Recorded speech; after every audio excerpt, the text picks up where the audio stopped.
Assise, c'est très bien, c'est même excellemment bien, mais on est obligé d'adopter une autre position debout à côté de cet écran pour vous donner les autres quotidiens. Bon, le temps juste de me déplacer. Le temps juste que vous vous déplacez. Voilà, moi, je me déplace. Ce qui fait la une d'ailleurs. Vous le savez, après Saint-TV, les comptes de Zik FM ont été bloqués à juste 1 an ou bien 1 an ou plus d'intervalle, on va dire. Donc, c'est ce qui fait l'actualité et nous allons y parler. Nous allons parler toute la journée de toute façon, vous verrez. Voilà. Donc, c'est ça la situation. Tribune, je le disais tout à l'heure, qu'il a rappelé. Tribune qui est revenue donc sur notamment ce sujet. Tout à l'heure, je vous parlais de Libération, qui en a également parlé. D'autres quotidiens, bien sûr, parlent d'autre chose, puisque l'actualité est assez fournie aujourd'hui. Libération, que je cherche très rapidement, que je n'ai pas ici apparemment. Bon, on va faire avec ou sans. L'essentiel, c'est que l'actualité, alors vous l'aurez compris, c'est autour justement de ce sujet. Voilà, Libération, que j'ai ici. Vous l'avez. Voilà, je l'ai ici. Merci à Mme Sidi. Libération, qui est revenu donc sur le blocage des comptes de Zik FM après ceux de Saint-TV.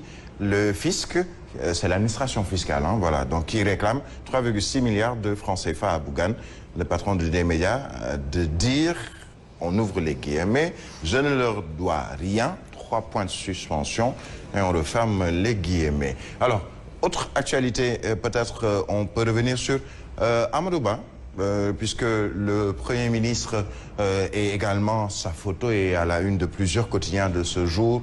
À Dakar Times, on parle du 5e séminaire gouvernemental franco-sénégalais qui se tient en France. Un appui budgétaire de 100 milliards de francs CFA, d'importantes mesures qui ont été prises hier entre les deux chefs de gouvernement, celui français et la première ministre, c'est une dame en France, Madame Elisabeth Borne, plusieurs secteurs d'activité qui ont été abordés. Le quotidien Le Soleil revient également sur ce sujet, puisqu'on parle du 5e séminaire intergouvernemental tenu près de Paris plutôt. La France accorde 100 milliards de francs CFA au Sénégal. 6 accords qui ont été signés et 5 feuilles de route adoptées, notamment l'éducation, sport, culture, développement économique, agriculture durable, défense et sécurité. Amadou Ba, le Premier ministre, de dire la France est disposée à aider notre économie à être plus résiliente, et Elisabeth Borne, son homologue de la France, la première ministre de France, qui rappelle que le partenariat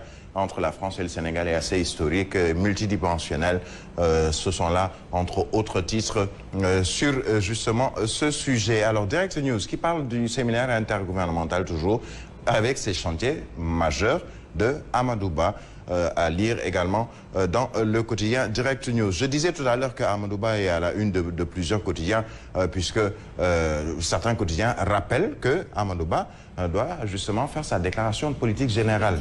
Alors c'est dans quelques jours, c'est le 12, on est le 9.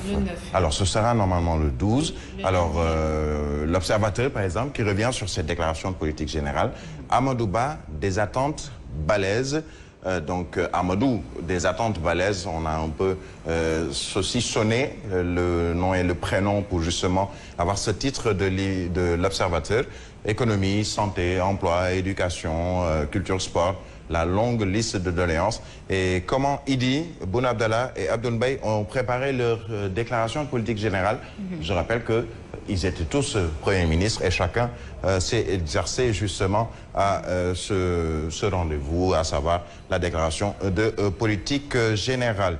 Nous restons toujours sur Amadou Ba, puisque dans d'autres quotidiens, on revient notamment sur ses propos, et on revient aussi surtout sur la déclaration de politique générale qui doit donc faire incessamment. Alors on reviendra sûrement sur les sujets concernant cette déclaration de politique générale. Vox Pop, lui, parle de désarmement de 45 milliards de francs CFA, ce fameux dossier, ce sujet qui a tenu en haleine le public sénégalais, l'opinion sur ces 45 milliards de francs CFA pour le ministère de l'Environnement, donc pour des gardes forestiers, entre autres.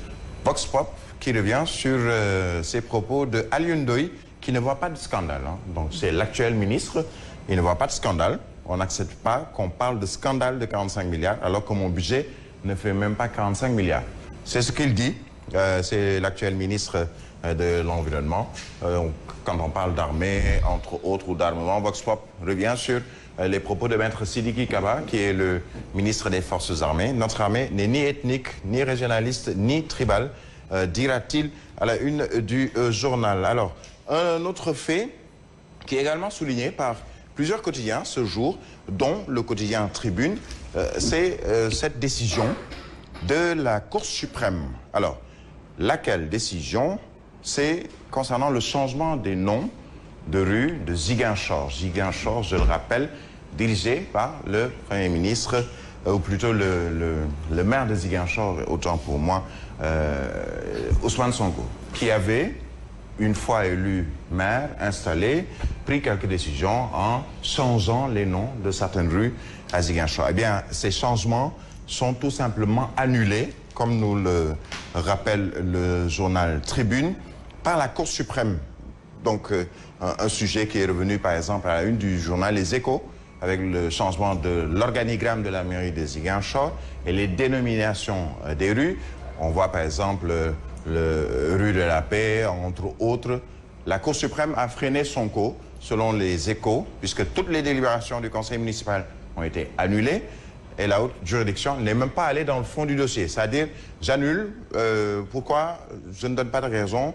C'est en tout cas ce que retient finalement le journal. Alors, parlons d'autres choses, puisque aujourd'hui, il y a également Walf Quotidien qui revient sur les subventions, renforcement, renoncement plutôt aux recettes fiscales. C'est justement ces fameuses recettes fiscales et le fisc qui sont à l'origine aujourd'hui de la situation de D-Média, après Saint-TV, Zik FM.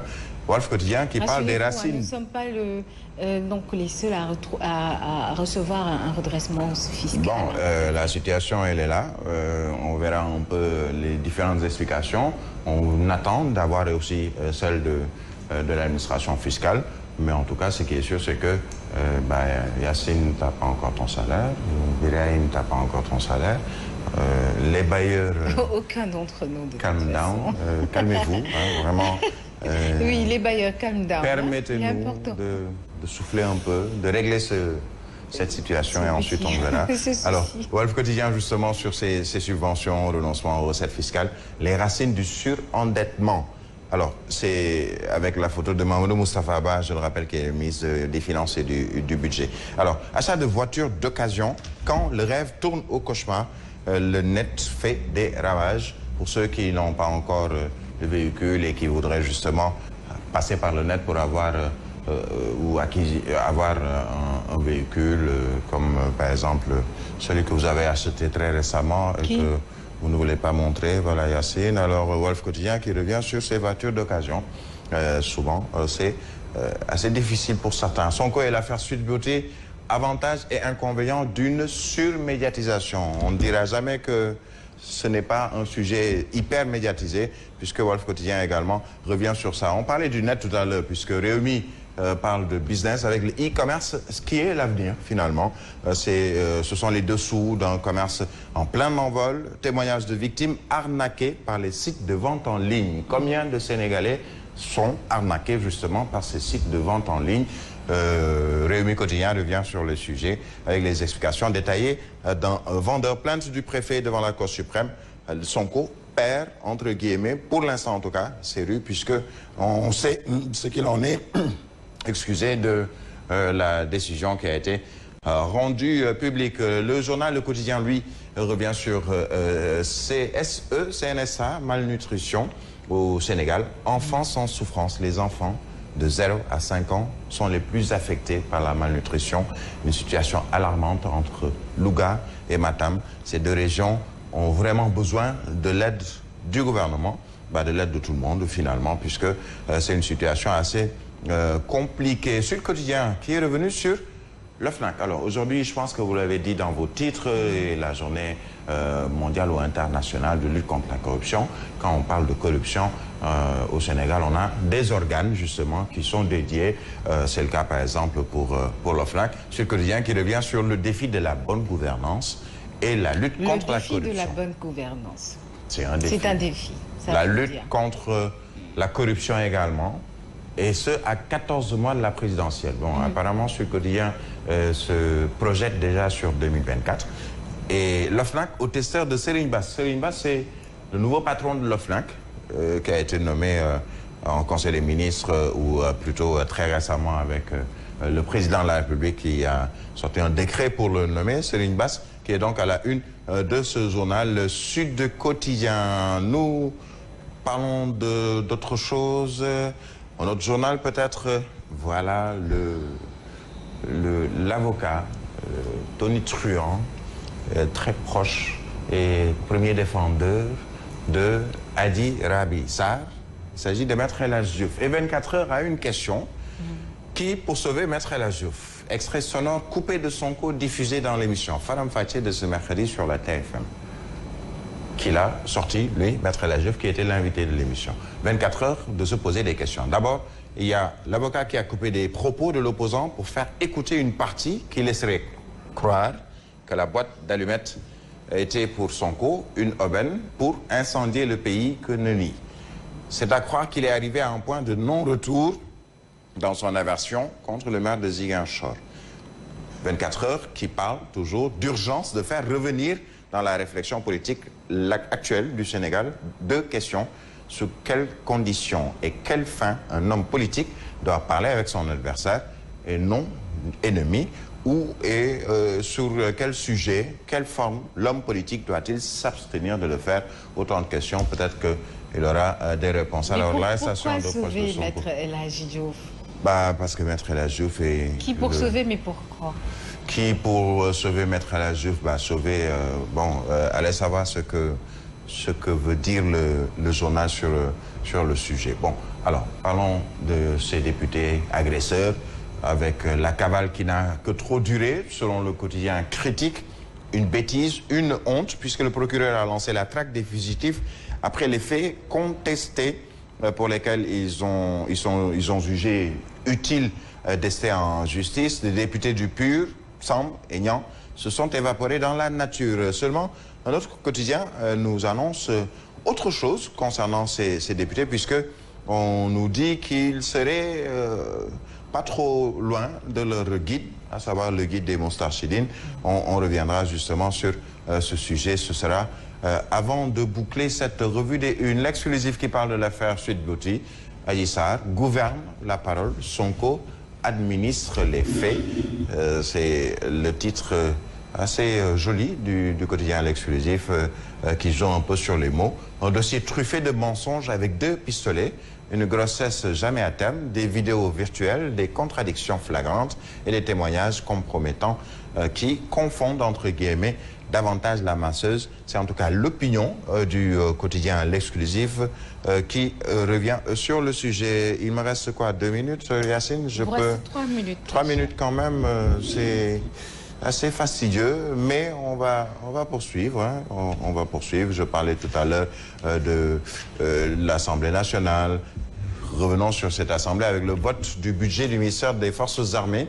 Les Échos qui parlent d'un miracle du vote à l'unanimité qui a failli avoir lieu, puisque les députés de Yewwi ont voté oui pour 2 programmes. Ils ont voté non pour le programme maintien de l'ordre et se sont abstenus pour le budget global. Le rapport interne de la gendarmerie et la disparition de militaires qui était au cœur également des débats selon le quotidien Les Échos. Alors, je parlais tout à l'heure de ces 2 députés agresseurs Amin Ndiaye Nibi. Oui. Alors, source A nous dit que les fugitifs du PUR sont localisés. Les députés Massata Samb et Mamadou Niang, toujours en cavale depuis l'agression d'Amin Ndiaye. Alors, Massata et Mamadou Niang se déplacent constamment, ce qui complique leur arrestation. Un coup, ils sont ici, demain, ils sont là-bas, 2 heures après, ils sont ailleurs. Difficile de les localiser puisqu'ils se déplacent selon le quotidien Source A. Mais en tout cas, par le biais de leur avocat, les fugitifs ont déposé 3 plaintes contre Amin Ndiaye à la DIC, à la section de recherche et au niveau du parquet. C'est-à-dire que c'est un peu ce qu'on appelle la réponse du berger à la bergère, ou la réponse des bergers à la bergère, puisque ce sont ces 2 hommes-là qui sont activement recherchés, en tout cas selon les informations. Alors, une plainte annoncée contre Moustapha Diakhaté aussi pour incitation au meurtre. Ce sont les 2 députés Bah, en tout cas, c'est ce que dit le quotidien Source A. Terrible, hein, Alors, il y a un grand mais.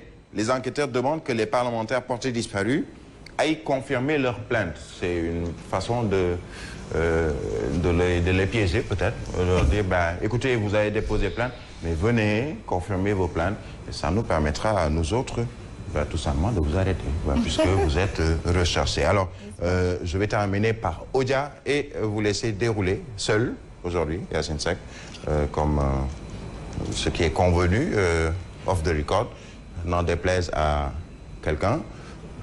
Bah, Odia, que je cherche, Odia. Après, je vais aller à la revue de presse, hein, voilà. Donc, on a vu cette vidéo d'Ousmane Sonko qui, gaiement, aisément, descend les escaliers, je ne sais pas, je pense que c'est de son domicile, et qui nous propose un maïzeri en descendant. Alors, les deux bodyguards ici libres, garde du corps libre. Lui-même, est-ce qu'il en a besoin? Puisque, bon, bah, il a bien soulevé le pied. Et en comparaison, Odia nous propose Mansour Faye, qui également est karatéka, ceinture noire même.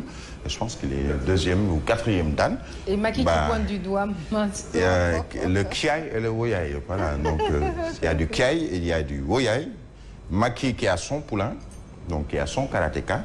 Bah, Sonko, lui, il est karatéka. Alors, pendant votre absence, je me suis entraîné en self-défense, dit Sonko.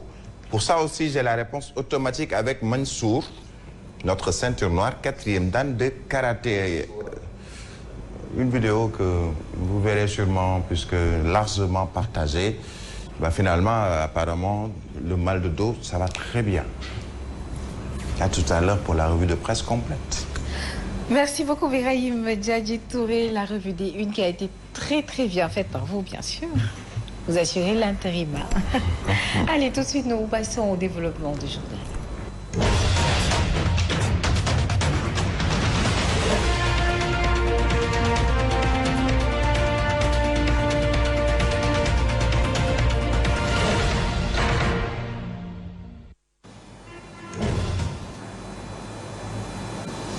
Il est 7h et vous suivez le journal sur Zik FM et Saint-Yves. Ravi de vous retrouver. Est-ce que Trafic News est là? Papa Lessis n'est pas là? Nous démarrons donc avec cette suite de la fermeture des comptes de Saint-Yves. L'État, à travers le fisc, a ordonné une nouvelle fois de plus le blocage des médias.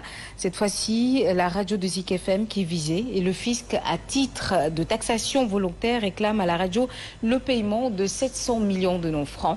La direction, par la voix de son chef comptable, parle d'acharnement envers le groupe. Charles Dior, ici présent, au micro de Fatima Tadjoub. Suite à un redressement fiscal, nous avions